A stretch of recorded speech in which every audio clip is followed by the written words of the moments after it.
آج سے پہلے تقریباً 40-50 سال ہمارے علاقے میں جو حضور کے آباء جدہ کے 4 جو نام تھے ان کو ہمارے علماء حق کہتے تھے. ان کی 4 پیڑھیاں یعنی حضور کے والدین جو 4 ہیں ان کا زیادہ ذکر کرنا یا ان پر ایمان لانا یہ ایمان کا حصہ ہے. لیکن موجودہ زمانے سے کچھ جی ایم خان صاحب میں آپ کا علامہ اقبال نے کہا کہ پختہ خیالی نہ رہی مسلمان کے دل میں، وہ پختہ خیالی نہ رہی. کچھ لوگ سے حضور کے والدین کریمین کے بارے میں کچھ ایسے اختلافات رکھتے ہیں جو ایمان کا حصہ نہیں ہے. تو حضور جی بالکل حضور کے والدین کے لیے کیا جا رب کریم نے جو کرائٹیریا جی ایم خان صاحب ایک منٹ اس کے آگے پیچھے آپ کا میں سوال سمجھ گیا ہوں. آپ صرف کوشش کیا کیجئے سوال کیا کیجئے. آپ کا میں پہلا سوال سمجھ گیا ہوں کہ آپ ایمان والدین مصطفیٰ صلی اللہ علیہ وسلم کے بارے میں سوال کرنا چاہ رہے ہیں. دوسرا سوال کیجئے. دوسرا سوال یہ ہے کہ سیدنا امام علی رضا جس وقت بادشاہ کے دربار میں گئے تھے اس نے منع کیا نہ اٹھنا، اور لیکن جو آپ جس وقت تشریف لے گئے تو اٹھ کے، لیکن ابو جہل نے بھی اسی طرح ایک دفعہ کوشش کی تھی، نبی پاک تشریف لے آ رہے تھے، ابو جہل نے کہا کہ نہ اٹھنا، اور سب سے پہلے ابو جہل اٹھا اور پوری قبیلہ مکہ اٹھ کھڑی ہوئی. اور آخری سوال یہ پوچھنا چاہتا ہوں، ایک خواتین شہر مکہ کو چھوڑ کر مدینہ شریف آ رہی تھی تو کفار مکہ نے کہا کہ اس بچے نے آپ نے مکہ شریف کا غذا کھائی ہے، کھانا کھایا، بہت ساری نعمتیں کھائی ہے، یا اس بچے کو چھوڑو یا تم یا رہ جاؤ، دونوں میں سے مصطفیٰ کو چھوڑ دو. تو جو اس خواتین صحابیہ نے جو کرائٹیریا قائم کیا اس کے بارے میں ذرا خصوصی توجہ فرمائیں. جی بہت شکریہ ایم خان صاحب. میری گزارش آپ سے یہ ہے کہ آپ صرف سوالات جو ہیں، کیونکہ وقت ہمارے پاس کم ہوتا ہے، بہت سے کالر ہوتے ہیں، بہت سی ہم نے گفتگو کرنی ہوتی ہے، صرف آپ سوال جو ہے وہ لکھ لیا کریں اور سوال کیا کریں. موسٹ ویلکم، ہم آپ کے سوالات کے جواب دیں گے. جی علامہ صاحب پہلے سوال کی تو مجھے ایم خان صاحب کا یہ ہے کہ وہ ایمان والدین مصطفیٰ صلی اللہ علیہ وسلم کے بارے میں ان کا سوال تھا کہ آج کچھ لوگ اس کے بارے میں جو ہے وہ اس پر یقین نہیں رکھتے، نعوذ باللہ. تو اس بارے میں تھوڑی سی وضاحت فرما دیتے ہیں. نبی کریم صلی اللہ علیہ وسلم کے والدین دین فطرت پہ تھے اور وہ بالکل موحد تھے، یعنی اللہ تعالیٰ عز و جل کو ایک ماننے والے تھے، اور یہ ہمارا اعتقاد اور ایمان ہے. اور نبی کریم صلی اللہ علیہ وسلم کا ایک معجزہ بھی کتاب المعجزات کے اندر موجود ہے کہ میرے آقا کریم علیہ الصلوۃ والسلام نے اپنے والدین کو زندہ کر کے کلمہ بھی پڑھایا، یعنی وہ آپ کے امتی بھی ہو گئے، امتی ہونے کا شرف بھی ان کو حاصل ہو گیا. اور اس کے علاوہ امام جلال الدین سیوطی شافعی رحمۃ اللہ تعالیٰ علیہ نے 12 رسائل تقریباً لکھے ہیں جس میں آپ نے دلائل کے انبار لگائے ہیں اس بات پر کہ نبی کریم صلی اللہ علیہ وسلم کے والدین موحد تھے. یعنی جس طرح اسلام آنے کے بعد بندہ مومن کہلاتا ہے، اسلام سے پہلے جو لوگ توحید پر قائم تھے تو ان کو موحد کہا جاتا تھا، تو وہ اللہ تعالیٰ کو ماننے والے تھے، وہ مشرک لوگ نہ تھے، ان کو کافر نہیں کہہ سکتے معاذ اللہ. اگر کوئی کافر کہتا ہے اور وہ یہ کافر کہنا یہ توہین بھی ان کی ہے اور وہ عقیدہ اہل سنت سے باہر بھی ہو جاتا ہے. لہٰذا ہمارا جو عقیدہ ہے عقیدہ ماتوریدیہ وہ یہی ہے کہ اشاعرہ کا بھی سیم عقیدہ ہے کہ نبی کریم صلی اللہ علیہ وسلم کے والدین موحد تھے، یعنی توحید کو ماننے والے تھے، اللہ تعالیٰ کو ماننے والے تھے. جی اور دوسرا ان کا وہ تعظیم مصطفیٰ صلی اللہ علیہ وسلم کے حوالے سے کہ جب سرکار آئے تو جی وہ ایک مجلس تھی کفار کی جس میں یعنی کہ ابو جہل نے سب کو سکھایا ہوا تھا کہ نبی کریم صلی اللہ علیہ وسلم آئیں گے، لہذا تم لوگوں نے کھڑا نہیں، ان کے ادب کے لیے کھڑے نہیں ہونا، قیام نہیں کرنا. تو یہ اس طرح کا واقعہ ایک موجود ہے. تو لیکن ہوا یہ کہ جب میرے آقا کریم علیہ الصلوۃ والسلام وہاں پر تشریف لائے اور سب سے پہلے ابو جہل ہی کھڑا ہو گیا. جب لوگوں کفار مکہ نے دیکھا کہ ابو جہل ہی کھڑا ہو گیا تو وہ بھی کھڑے ہو گئے. تو جب ابو جہل سے پوچھا گیا تم نے تو سب کو منع کیا تھا کہ کھڑے نہیں ہونا، تو تم سب سے پہلے کھڑے ہو گئے. اس نے کہا میں خود نہیں کھڑا ہوا بلکہ کسی چیز نے میرے جو کان سے پکڑ کے کھڑا کر دیا تھا۔ تو میرے آقا کریم علیہ الصلوۃ والسلام کی اللہ کو مقصود ہے کہ ان کی تعظیم کروائی جائے، اور میرا رب تعالیٰ عز و جل اس کا انتظام فرماتا ہے، اور ہر آنے والی گھڑی میرے آقا کریم علیہ الصلوۃ والسلام کی تعظیم بیان کرتی ہوئی آئے گی، الحمدللہ ایسا ہی ہے، اور ہر آنے والی گھڑی مصطفیٰ کریم علیہ الصلوۃ والسلام کے درجات کو بیان کرتی ہوئی اب ہم دیکھتے ہیں کہ آ رہی ہے۔ جی اور تیسرا ان کا وہ واقعہ غالباً جو عورت مکہ سے ہجرت کر کے، اب وہ اس کا کوئی سمجھ نہیں آیا کہ وہ کیا پوچھنا چاہ رہے ہیں، بہرحال دوبارہ اگر بیان کرتے ہیں تو بتا دیں۔ جی ایک اور کالر ہے، ان سے بات کرتے ہیں۔ جی السلام علیکم۔ وعلیکم السلام، فرانس سے محمد نواز بٹ عرض کر رہا ہے۔ جی بٹ صاحب بات کیجئے۔ تو قاری صاحب، میں قبلہ مفتی صاحب اور محترم ناظرین کی خدمت میں اسلامی عقیدت، اور آج میرا ایک سوال ہے، صرف ایک سوال ہے، شارٹ اینڈ سویٹ، کہ جو کہ امت مسلمہ کے لیے ویری امپورٹنٹ ہے، بہت اہم۔ میرا سوال یہ ہے کہ آپ کے ٹاپک کی مناسبت سے کیا حضور پاک صلی اللہ علیہ وآلہ وسلم کے دور میں اہل اصحاب اور اہل بیت اطہار میں کوئی آپس میں اختلافات تھے؟ اس کی تشریح کیجیے گا، بہت بہت شکریہ، دعا میں جزاک اللہ۔ اللہ حافظ۔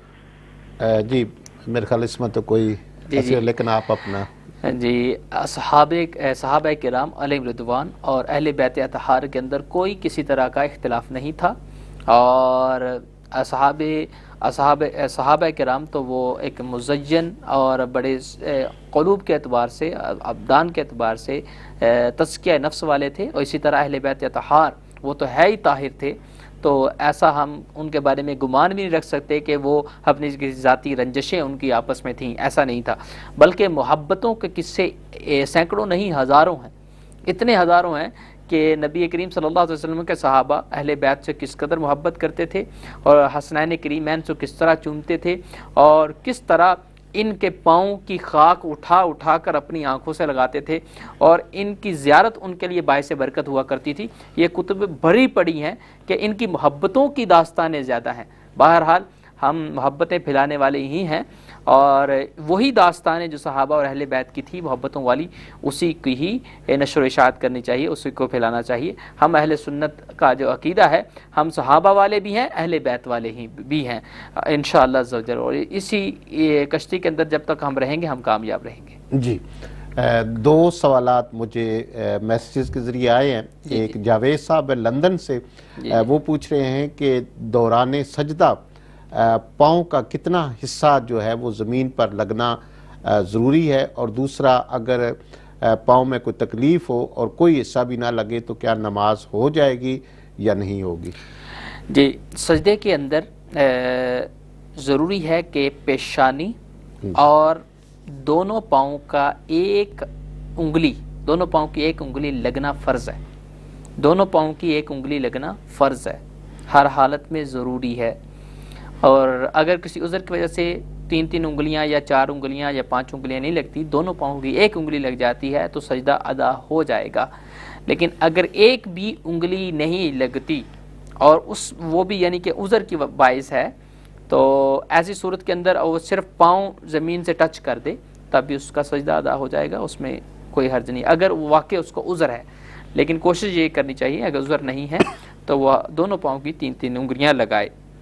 جی اور دوسرا سوال ہے یہ ناہیدہ بہن ہے ڈربی سے، انہوں نے پوچھا ہے کہ عورت کی وراثت کا شرعی حکم کیا ہے، اور جو بچیوں کو وراثت میں حصہ نہیں دیتے ان کے لیے قرآن و حدیث میں کیا سزا ہے؟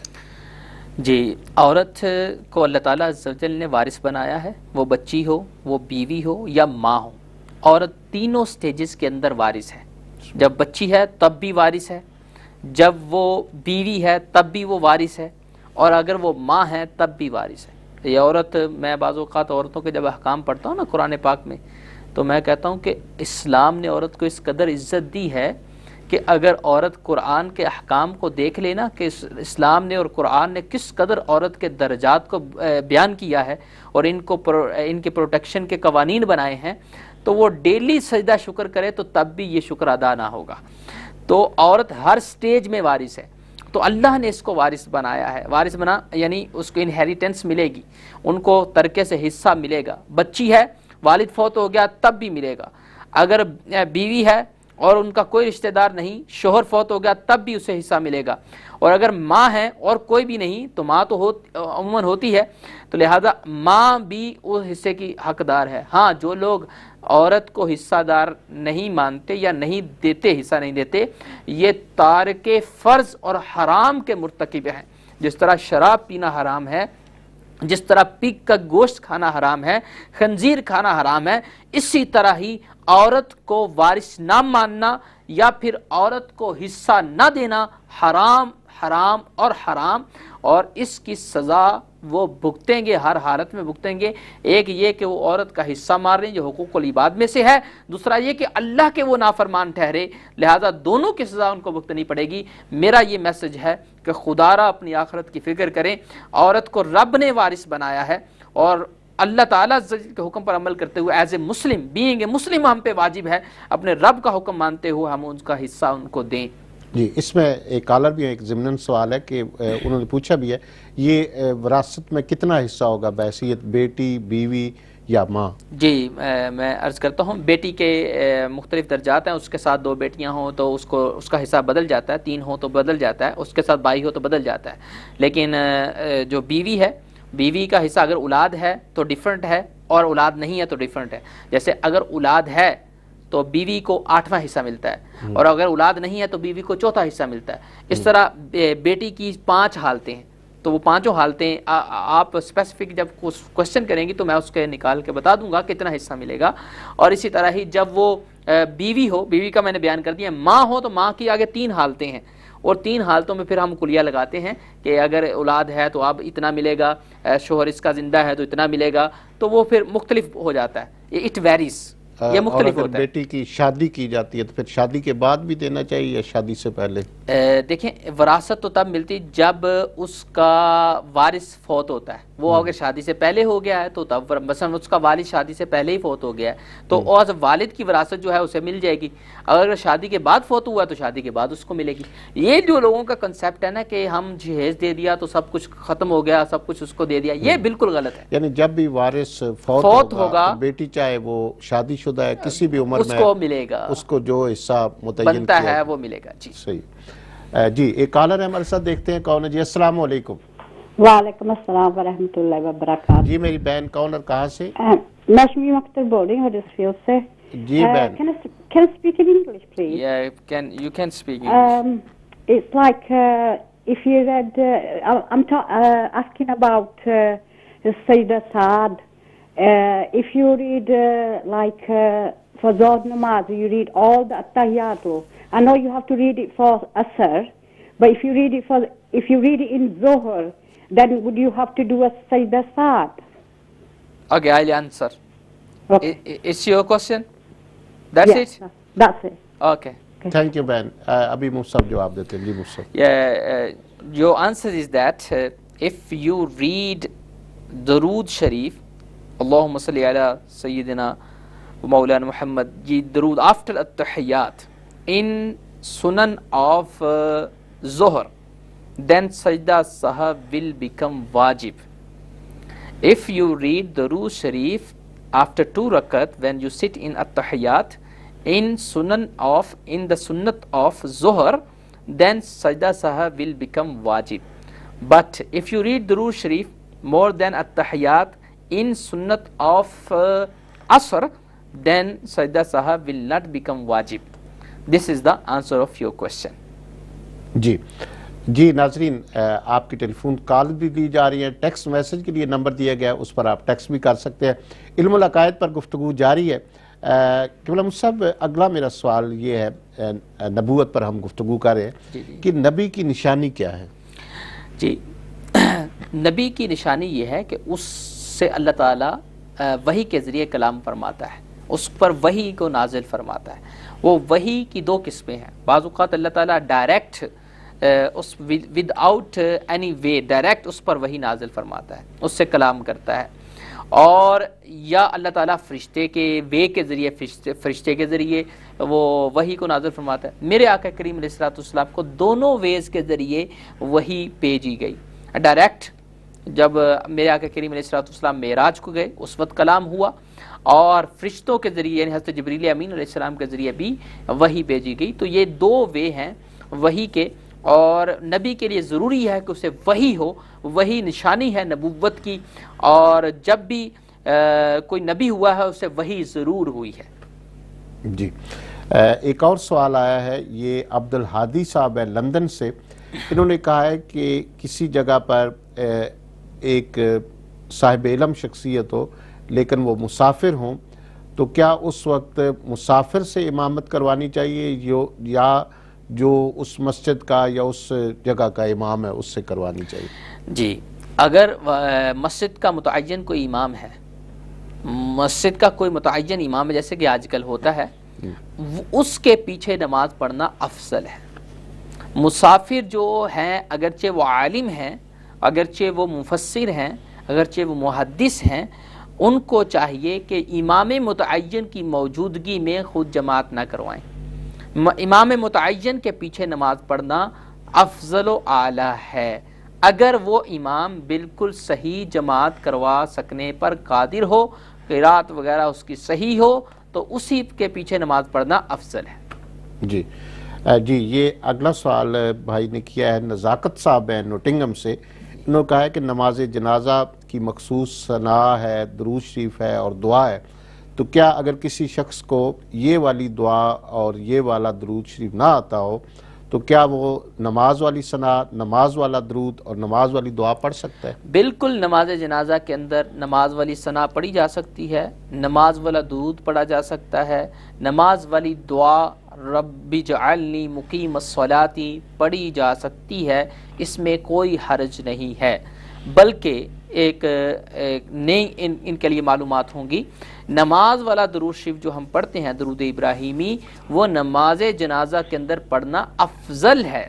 وہ درود پڑھنا افضل ہے، بہتر ہے، بیٹر ہے کہ ہم اس کو ریسائٹ کریں.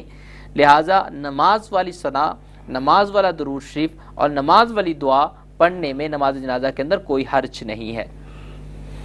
جی علم العقائد پر گفتگو جاری ہے. موسیٰ بتائیے وحی کیا ہے؟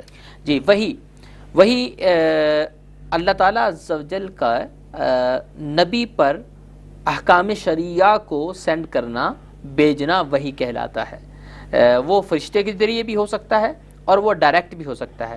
اللہ تعالیٰ عز و جل جو احکام شرعیہ اپنے نبی پر، اپنے بنائے ہوئے نبی یا رسول پر نازل فرماتا ہے، اس کو وحی کہتے ہیں. جی اور کیا غیر نبی کو بھی وحی ہو سکتی ہے؟ جی غیر نبی کو وحی نہیں ہو سکتی. اگر کوئی یہ عقیدہ رکھتا ہے کہ فلاں بندہ ہے وہ اگرچہ نبی نہیں ہے لیکن اس کو وحی ہوتی ہے یا اس کو اس طرح کا سلسلہ ہوتا ہے، اللہ اس سے کلام فرماتا ہے، یہ عقیدہ اگر کوئی رکھتا ہے کسی کے بارے میں تو وہ یہ کفر ہے، بندہ کافر ہو جائے گا. کیونکہ ہمارا عقیدہ یہ ہے کہ اونلی صرف وہی نبیوں پر نازل ہو سکتی ہے. غیر نبی جو نبی نہیں ہے اور زید عمر بکر ہے، عام بندہ ہے، اس پر وحی کا نزول نہیں ہو سکتا. جی یہ دو اور سوال آئے ہیں. حاجی نثار صاحب ہیں ڈیوزبری سے. انہوں نے پوچھا ہے کہ وطر کی شرعی حیثیت کیا ہے؟ کچھ لوگ کہتے ہیں کہ حضور کے زمانے میں وطر کی نماز نہیں تھی، یہ بعد میں داخل کی گئی، تو اس بارے میں رہنمائی فرمائیں. اللہ اکبر. وطر واجب ہے، وطر پڑھنا ضروری ہے، نیسیسری ہے، مینڈیٹری ہے. اور میرے آقا کریم علیہ الصلوۃ والسلام کی ایک حدیث نہیں، سینکڑوں احادیث وطر کے ثبوت پر موجود ہیں، سینکڑوں احادیث. بلکہ سیاستہ کے اندر پورے باب موجود ہے. سیاستہ وہ کتاب بخاری، مسلم، سنن ابی داؤد، سنن ترمذی شریف، اس کے علاوہ سنن ابن ماجہ، ان میں پورے باب موجود ہے وطر کے فضائل کے اندر اور وطر کے وجوب. میرے آقا کریم علیہ الصلوۃ والسلام کی حدیث ہے کہ صحابہ کو آپ نے مخاطبوں کو فرمایا، تم پر اللہ تعالیٰ نے ایک اور نماز فرض کی ہے، وہ وطر ہے، وہ فرض کی ہے. وہاں الفاظ موجود ہیں. یعنی اب اس کا درجہ وجوب کا ہے، اس کا درجہ وجوب کا ہے، یہ واجب ہے. اور اگر کوئی کہتا ہے کہ یہ نبی کریم صلی اللہ علیہ وسلم کے زمانے میں نہ تھی، وہ کاذب ہے، جھوٹا ہے. ایسا نہیں، بلکہ میرے آقا کریم علیہ الصلوۃ والسلام نے پڑھے بھی ہیں، صحابہ نے پڑھے، اور آج تک امت کا اس پر اتفاق ہے. اور احادیث کے اندر میرے آقا کریم علیہ الصلوۃ والسلام کی احادیث کے پورے باب اس کے بارے میں موجود ہیں، لہذا اس کا انکار نہیں کیا جا سکتا. جی ایک کالر ہے ہمارے ساتھ، دیکھتے ہیں کون ہے. جی السلام علیکم. السلام علیکم. جی میری بہن کون اور کہاں سے؟ جی میں لندن سے بول رہی ہوں. میں پوچھنا چاہتی ہوں کہ یہ نماز میں جو صورتیں پڑھتا ہے بندہ نماز کے اس کے بعد آمین کر کے فاتحہ کے بعد جی جی صورتیں کیا کبھی کبھار وہ جو رمضان میں بھی پڑھتے ہیں جیسے تو وہ کیا ترتیب سے پڑھنی چاہیے کہ جو صورت اس کے بعد آئی جو اس کے بعد آئی اس طرح پڑھنی چاہیے یا کوئی بھی صورت پڑھ لے یہ ضروری ہے کیا؟ اور صورت سہو جو ہے نہیں سجدہ سہو جو ہے وہ کس سجدے کرنے ہیں یا تحیات بھی پڑھ کے درود پاک پڑھ کے جی میں بیان کرتا ہوں. درود ابراہیمی بھی پڑھنا ضروری ہے یا کہاں تک پڑھنا ضروری؟ ماشاءاللہ. جی 2 سوال بہن نے کیے. ایک تو صورتوں کی ترتیب کے حوالے سے اور دوسرا سجدہ سہو عطیات میں جانے سے پہلے کہاں تک پڑھنا. ایک نماز کے اندر یہ اچھی طرح مسئلہ سن لیجئے بہن. ایک نماز کے اندر صورتوں کے درمیان ترتیب رکھنا واجب ہے. مثلا اگر آپ نے پہلی رکعت کے اندر سورت اخلاص پڑھی ہے، اب دوسری رکعت میں اس سے پچھلے والی سورت نہیں پڑھ سکتے، اس سے اگلے والی سورت پڑھیں گے یعنی سورت فلق پڑھیں گے. ٹھیک ہے، تو یہ ایک نماز کے اندر یعنی 2 رکعت کی نماز ہے یا 4 رکعت کی نماز ہے، سورتوں کے اندر ترتیب رکھنا واجب ہے ایک نماز کے اندر. ہاں اگر آپ نے 4 رکعت کی نماز پڑھی اور اس میں ترتیب کے ساتھ صورتیں پڑھی اور اس کے بعد پھر 4 رکعت کی نماز پڑھی اور اب وہ پہلے والی ترتیب کا الٹا آپ نے شروع کر دیا لیکن اس نماز میں بھی ترتیب قائم رکھی، مثلا سورہ الف لام میم پڑھی پھر اس کے بعد کوئی اور اس کے بعد آنے والی صورت پڑھی، تو ایک نماز کے اندر صورتوں کی ترتیب رکھنا واجب ہے. 2 نمازوں کے اندر مختلف صورتیں بھی اگر پڑھ دی تو اس میں کوئی حرج نہیں ہے. تو یہ مسئلہ ہے. اب دوسرا سوال کیا تھا بہن کا؟ جی دوسرا سوال تھا ان کا سجدہ سہو میں عطیات کہاں تک پڑھنا ہوتا ہے. جی سجدہ سہو آپ پہلے اتحیات پڑھیں گی، اتحیات پڑھ کے ورسولو کر کے سجدہ سہو کریں گی. سجدہ مانا 2 سجدے کریں گی اور 2 سجدے جس طرح سجدہ کرنے کا طریقہ ہے وہ کرنے کے بعد اور پھر آپ اتحیات سے سٹارٹ کریں گی. اتحیات پڑھنے کے بعد پھر درود ابراہیمی پڑھیں گی اور درود ابراہیم پر ربی جعلنی مقیم الصلاۃ ہی پڑھیں گی اور پھر سلام پھیریں گی.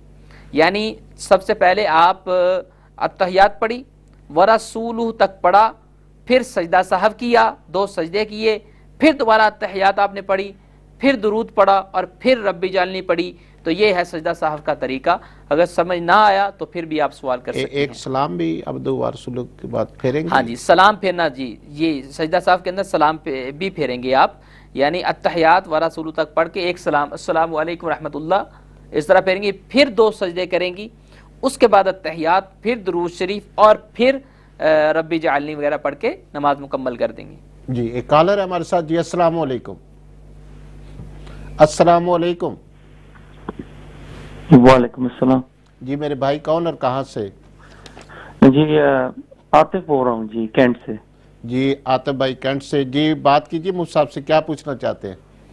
جی السلام علیکم. میں یہ پوچھنا چاہتا ہوں کہ توبہ کے بارے میں اس کا طریقہ کیا صرف زبانی کافی ہوتا ہے توبہ کرنا یا اس کے لیے جو نماز توبہ کے لیے پڑھنا ضروری ہے؟ اور اس میں جو ہم سنتے ہیں کہ جب انسان توبہ کرتا ہے تو اس کے سارے اگلے پچھلے گناہ معاف ہو جاتے ہیں، تو اس میں کیا کچھ ایسے گناہ بھی ہیں جو معاف نہیں ہوں گے؟ اس کے لیے وہ الگ طریقہ ہے. تو یہ تھوڑا وہ کلیریفیکیشن چاہیے تھی اس بارے میں کہ ایک انسان جب اللہ کی طرف واپس آتا ہے تو اس کے لیے توبہ کا کیا طریقہ ہے اور اس میں کون سے اس کے گناہ شامل ہیں؟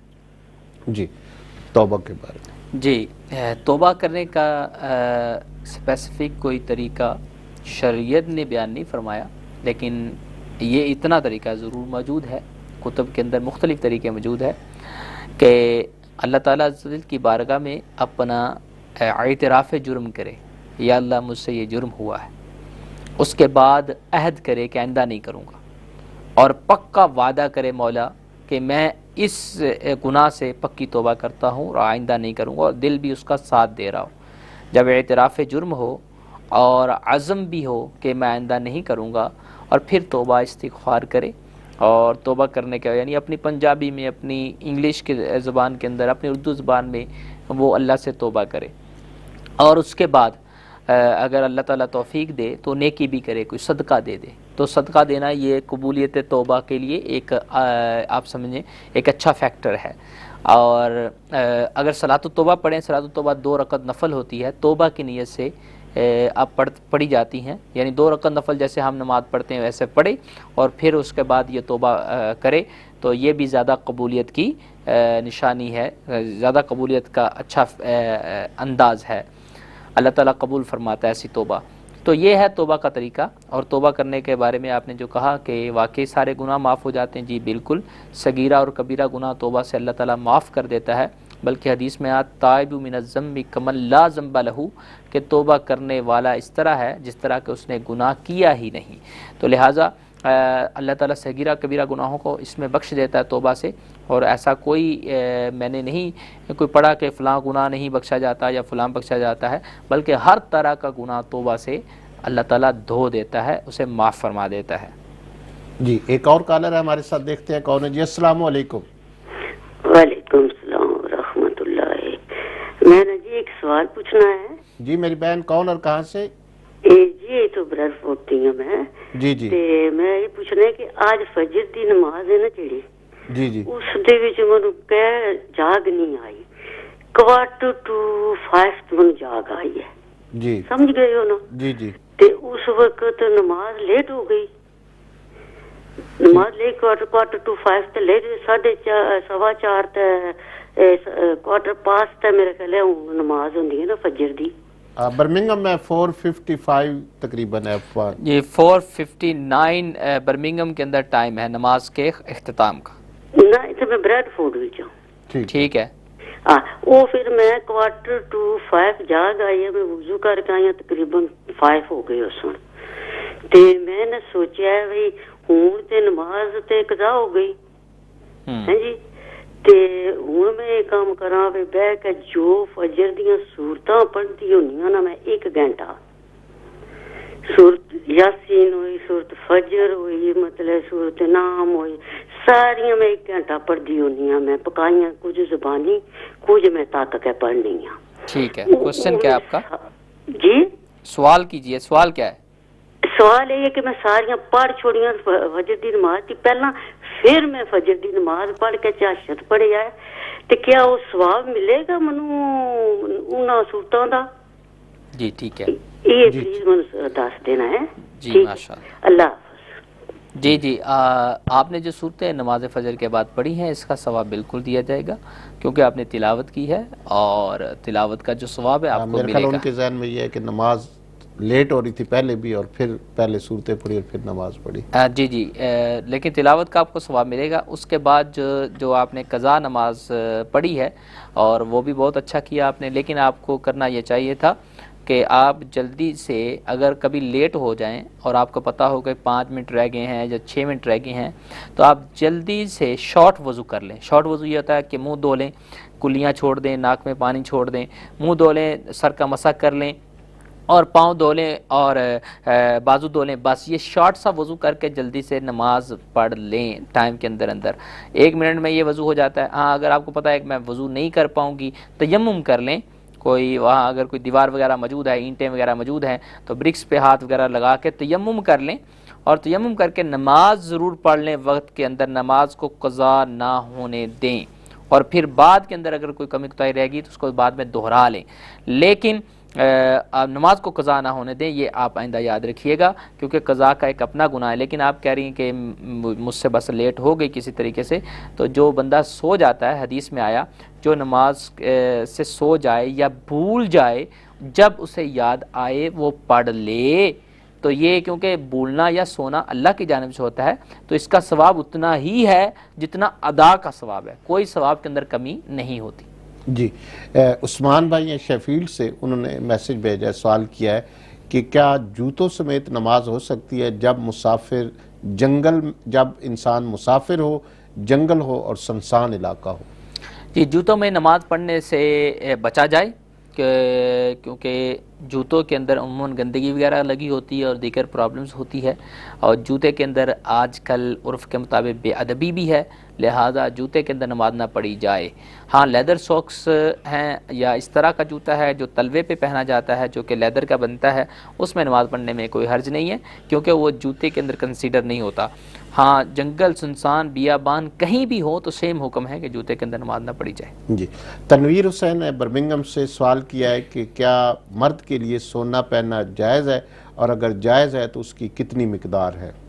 مرد کے لیے 1 تولہ سونے کی بھی اجازت نہیں ہے۔ مرد کے لیے سونا پہننا حرام ہے، اگرچہ وہ 1 تولہ ہو یا 1.5 تولہ ہو یا 0 ماشا ہو، کتنا بھی ہو، سونا پہننا مرد کے لیے مطلقاً حرام ہے، اس کی اجازت شریعت اسلامیہ نہیں دیتی۔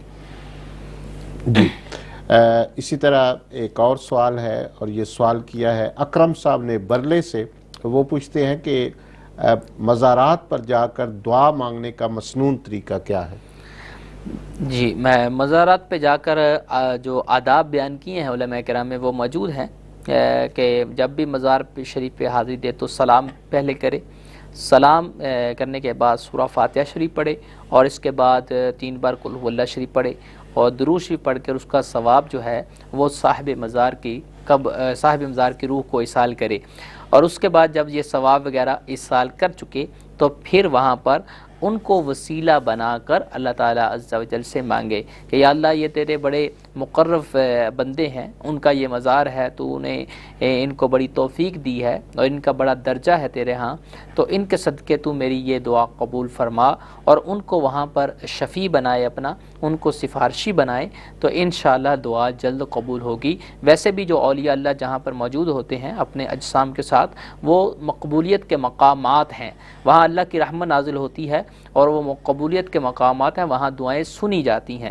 تو لہذا اسی لیے یہ ایک اچھا طریقہ ہے، اچھا طریقہ ہے ہم کہیں گے، یہ ادب یہی ہے کہ ہم اس طرح کریں۔ مزار سے تقریباً جو ہے 4 فٹ یا 4 میٹر دور رہے، 4 ہاتھ مزار شریف سے دور رہ کر یہ سب کچھ کرے، قریب نہ جائے، کیونکہ قریب جانے کے کئی طرح کے خدشات ہیں کہ لوگ پھر دور سے جو دیکھتے ہیں تو اس کو سجدہ سمجھتے ہیں یا اور چیز سمجھتے ہیں، لہذا مزار سے 4 ہاتھ دور رہ کر یہ سارا کام کرے۔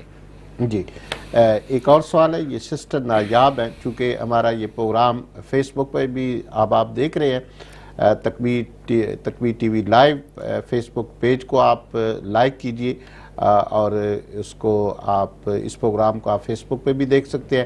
تو فیس بک سے ایک سوال آیا، سسٹر نایاب افتخار نے پوچھا ہے کہ کیا دعا کے لیے ہاتھ اٹھانا ضروری ہے؟ جی، دعا کرنے کے لیے ہاتھ اٹھانا ضروری نہیں ہے، ہاں اگر ہاتھ اٹھائے جائیں تو اس کا ایک اسپیسیفک طریقہ ہے کس طرح اٹھائیں کہ اس کی جو تلوے ہیں آسمان کی جانب ہوں۔ میرے آقا کریم علیہ الصلوۃ والسلام نے دعاؤں میں ہاتھ اٹھائے ہیں، لہٰذا یہ بات سنت سے ثابت ہے کہ دعا میں ہاتھ اٹھائے جائیں، تو لہذا ضروری نہیں ہے، اگر کوئی دعا بغیر ہاتھ اٹھائے بھی کرتا ہے تو دعا تو ہو جائے گی، دل میں بھی اگر کوئی اللہ تعالیٰ سے مانگتا ہے، دعا کرتا ہے تو یہ بھی کافی ہے، لیکن ہاتھ اٹھانا کیونکہ سنت سے ثابت ہے، لہذا ہمیں دعاؤں میں ہاتھ اٹھانے چاہیے۔ جی ناظرین، آپ دیکھ رہے ہیں کوسچن آنسر وتھ تکبیر، اور آپ کے بھیجے گئے سوالات کے جواب دے رہے ہیں حضرت علامہ مفتی محمد قاسم ضیاء قادری صاحب۔ روزمرہ زندگی میں دین اسلام پر عمل پیرا ہوتے ہوئے آپ کے ذہن میں بھی کوئی سوال ابھرتا ہو تو آپ ڈونیشن ہاٹ لائن کا نمبر یہ ہمارا آپ کو نظر آ رہا ہے، ٹیکسٹ میسج کے لیے نمبر نظر آ رہا ہے، آپ اس پر ٹیکسٹ کر سکتے ہیں، یا ہمارا فیس بک پیج جو ہے اس پر بھی آپ اپنا سوال بھیج سکتے ہیں۔ ہم آپ کے سوال کا جواب اسی پروگرام میں یا پھر نوٹ کر کے اگلے پروگرام میں دینے کی کوشش کریں گے۔ یاد رکھیے یہ پروگرام ہر منڈے، تھرسڈے اور سیٹرڈے کو تکبیر ٹی وی سے شام 7 بجے آپ کے لیے ٹیلی کاسٹ کیا جاتا ہے۔ قبلہ صاحب، علم العقائد پر گفتگو ہو رہی ہے نبوت کے بارے میں، ذرا یہ بتائیے کہ نبوت کا معیار کیا ہے جس کو طے کر کے نبوت کو حاصل کیا جا سکتا ہے؟ جی، نبوت کے حوالے سے کوئی سلیبس اور کوئی معیار اس کا نہیں ہے، کیونکہ نبوت کے بارے میں ہمارا عقیدہ یہ ہے کہ نبوت قصبی نہیں بلکہ یہ عطائی ہے، یہ عطائی ہے، اسے کسب سے حاصل نہیں کیا جا سکتا، اس کو مخصوص سلیبس پڑھ کے حاصل نہیں کیا جا سکتا، اس کے معیار پر پورا اتر کے اس کو حاصل نہیں کیا جا سکتا، بلکہ یہ اللہ کی عطا ہے۔ اللہ تعالیٰ قرآن پاک میں ارشاد فرماتا ہے ذَلِكَ فَضْلُ اللَّهِ يُؤْتِيهِ مَن يَشَاءُ، یہ اللہ کا فضل ہے، محض اللہ کا فضل ہے، اللہ کی عطا ہے۔ جس کو اللہ تعالیٰ چاہتا ہے اس کو نبی بناتا ہے، یہ قرآن میں آیا، اور ہماری کتب عقائد میں یہ موجود ہے، المنتقد اور معتقد کے اندر بھی یہ عبارت موجود ہے، ان النبوۃ لیست قصبیۃ، کہ نبوت قصبی نہیں ہے، اس کو کوئی ریاضت اور عبادت اور بڑے بڑے مجاہدے کر کے حاصل نہیں کیا جا سکتا، بلکہ جس کو اللہ تعالیٰ عز و جل چاہے اس کو نبی بناتا ہے، جس کو اللہ نے بنایا وہی نبی ہوگا، اور اللہ اپنے فضل سے بناتا ہے۔ اس لیے یہ ماننا ضروری ہے کہ نبوت کسبی نہیں بلکہ محض عطا الہی ہے، انعام الہی ہے، وہ اپنے بندوں کو جس کو چاہے عطا فرماتا ہے۔ اگر کوئی یہ شخص عقیدہ رکھتا ہے کہ نبوت کسبی ہے، اس کو کسب سے، مجاہدے سے یا ریاضت سے حاصل کیا جا سکتا ہے، تو وہ کافر ہو جائے گا، اور اس پر بھی ہمارے علماء نے تصریحات فرمائی ہیں، کتب عقائد میں یہ عبارتیں موجود ہیں، فقط کفر، کہ وہ کافر ہو جائے گا جو اس بات کا عقیدہ رکھتا ہے کہ نبوت کو کسبی مانتا ہے، عطا الہی نہیں جانتا۔ لہذا یہ جاننا ضروری اور عقیدہ اس کا رکھنا ضروری ہے کہ نبوت کسبی نہیں، محض عطا الہی ہے۔ جی ہمارے فیس بک پیج پہ ایک اور سوال آیا ہے کہ اگر ظہر کی نماز قضا ہو جائے اور عصر کا وقت شروع ہو جائے تو پہلے ظہر قضا پڑھنی چاہیے یا عصر نماز؟ جی اگر وقت ہے عصر کی نماز میں تو پہلے ظہر پڑھیں اور پھر عصر کی نماز پڑھیں، ترتیب قائم ہی رکھیں تو بہتر ہے۔ اگر عصر کی نماز کے جانے کا خوف ہے کہ وہ بھی قضا ہو جائے گی تو پھر پہلے عصر پڑھ لے، لیکن اگر وقت ہو تو پہلے ظہر پڑھیں، اس کی قضا ادا کریں، پھر عصر کی نماز پڑھیں۔ جی تنویر حسین صاحب نے برمنگھم سے پھر پوچھا ہے، جنہوں نے سونا پہننے کے بارے میں، کہ کیا مرد چاندی پہن سکتا ہے اور اگر پہن سکتا ہے تو کتنی مقدار؟ جی مرد کے لیے چاندی پہننا جائز ہے، اور وہ بھی ایک انگوٹھی، یہ نہیں کہ ملنگوں کی طرح انگوٹھیاں چڑھاتا پھرے، اس کی اجازت نہیں ملے گی۔ صرف ایک انگوٹھی ایک نگ والی مرد کے لیے پہننا جائز ہے، وہ بھی 4.5 ماشے سے کم۔ جو ماشا ایک سکیل استعمال کیا جاتا ہے، وہ 4.5 ماشے سے کم انگوٹھی جو ہے وہ پہننا مرد کے لیے چاندی کی، سلور کی پہننا جائز ہے۔ جی ناظرین، علم العقائد پر گفتگو بھی جاری ہے۔ مفتی صاحب یہ بتائیے، جو کہتا ہے کہ نبوت کو ریاضت سے حاصل کیا جا سکتا ہے تو اس کے بارے میں قرآن و حدیث کا کیا حکم ہے؟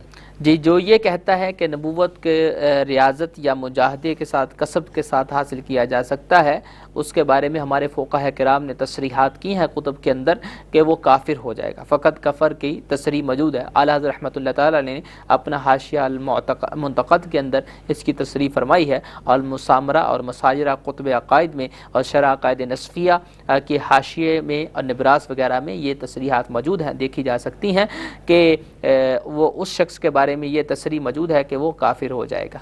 جی یہ جہانداد صاحب ہیں شیفیلڈ سے، انہوں نے یہ سوال بھیجا ہے کہ کیا شریعت، یہ جو ہم کسی کو بیٹا یا بیٹی بنا لیتے ہیں، چھوٹی عمر میں کسی کو گود میں لے کر اڈاپٹ کر لیتے ہیں، تو کیا یہ شرعاً جائز ہے، اور کیا اس بیٹے یا بیٹی کو وراثت میں اسی طرح حصہ ملے گا؟ جی اڈاپشن از پرمیسیبل، یعنی ہم جو اڈاپٹ کرتے ہیں کسی کو بیٹا یا بیٹی بناتے ہیں، یہ پرمیسیبل ہے ان کے والدین کی اجازت کے ساتھ، اس میں کوئی حرج نہیں ہے، لیکن یہ وارث نہیں بنتے۔ وارث آپ کی اصلی اولاد ہے، آپ چاہیں تو ان کو اپنا مال دے سکتے ہیں، گفٹ کر سکتے ہیں، لیکن وارث جو ہے وہ آپ کی اصلی اولاد ہی وارث ہے۔ اور اگر کسی کی اولاد نہیں ہے، اگر اولاد نہیں ہے تو جو اس کے وارثین قرآن و سنت نے بیان کر دیا، مثلا ان کے بھائی وارثین ہوں گے یا اس کے والدین وارثین ہوں گے، وہی یا بیوی ہوگی، اور یہ اصل طریقے سے کچھ بھی لینے کے حقدار نہیں، سوائے اس کے جو آپ گفٹ کر دیں ان کو۔ ان کے لیے علیحدہ وصیت کرنی پڑے گی قانوناً؟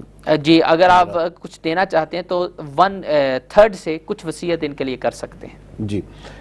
جی ناظرین، علم النبوت پر مجھ کچھ اور سوالات ہیں، پھر جو ہمارے ناظرین کے سوالات آ رہے ہیں ہم ان کو اولیت دے رہے ہیں۔ میرا اگلا سوال یہ ہے کہ کیا کسی نبی کی نبوت زائل بھی ہو سکتی ہے؟ جی اس حوالے سے ہمارا عقیدہ یہ ہے کہ کسی بھی نبی سے نبوت کا زوال سمجھنا یا جاننا جائز اور درست نہیں ہے، یعنی نبوت کسی نبی سے زائل نہیں ہو سکتی، ریموو نہیں کی جا سکتی۔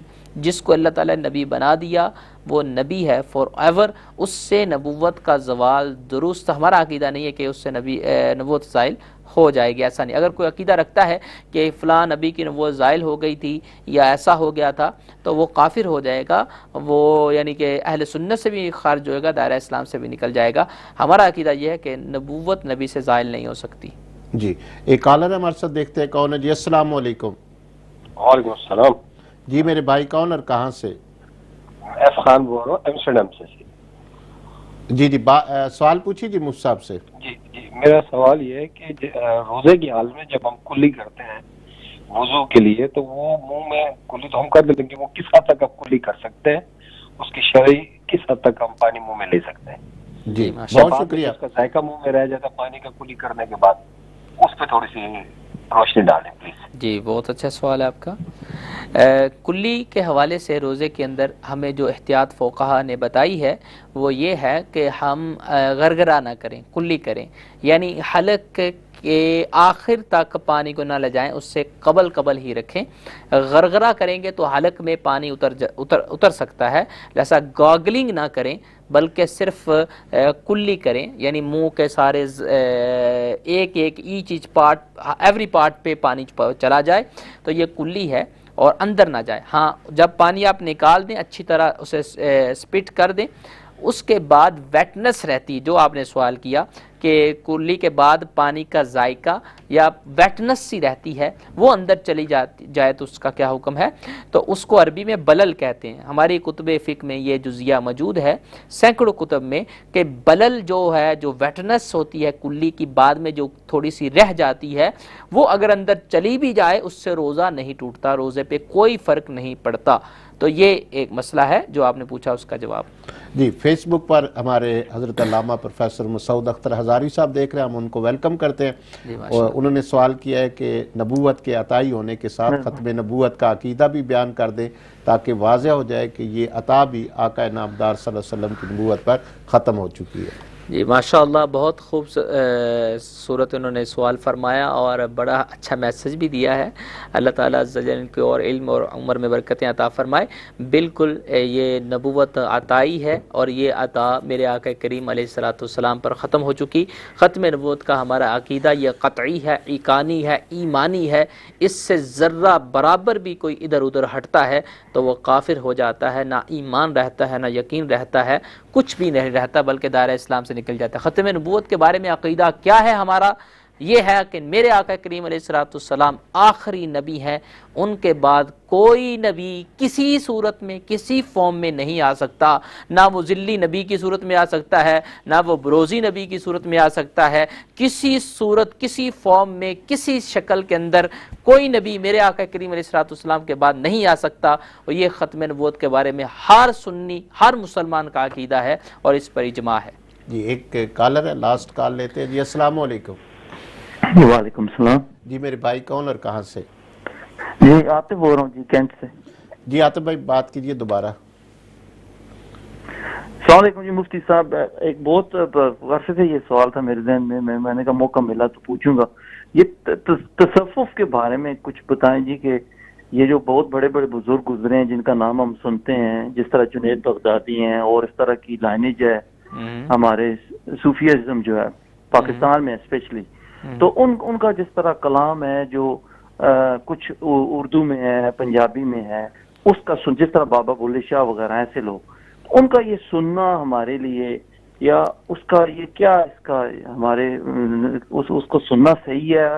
بہت اچھا کوشچن ہے، میں سوال آپ کا سمجھ گیا ہوں۔ جی وقت بھی کام آتا ہے بھائی، انشاءاللہ اس پر تفصیل سے بھی بات ہوگی، لیکن مختصر جواب میں مختصر عرض کر دیتا ہوں۔ صوفیانہ کلام سننا جی صوفیانہ کلام جو آج کل موجود ہے پنجابی کے اندر اور اس کے علاوہ اردو میں، اگر وہ شریعت اسلامیہ کے مطابق ہے تو اس کے سننے میں کوئی حرج نہیں، کیونکہ صوفیانہ کلام کے اندر بہت سے ملحقات بھی کیے گئے، لوگوں نے الحاق کر دیا، اپنی طرف سے شعر ڈال دیے جو کہ شریعت اسلامیہ کے بعض اوقات مخالف ہوتے ہیں، تو وہ صوفیانہ کلام نہیں، کیونکہ ہر صوفی جو گزرا ہے وہ شریعت کا تابع دار تھا، فالور تھا، اور وہ شریعت کے ہی ہمیں رستہ دکھانے والا تھا، لہٰذا ہم اس صوفی پہ بدگمانی نہیں کر سکتے۔ ہاں ان کے کلام میں بہت سے ملحقات ہوئے ہیں تو وہ سننا درست نہیں ہے، ہمیں کسی عالم کسی مفتی کو چیک کروا لینا چاہیے کہ یہ کسی صوفی کا کلام ہے یا نہیں، اور سنیں تو علماء سے اس کی تشریح سنیں، کبھی اپنی طرف سے نہ سنیں یا کسی جاہل کی آواز سے مت سنیں جس کو خود پتہ نہیں کہ وہ شریعت اسلامیہ پہ عمل کر رہا ہے کہ نہیں کر رہا۔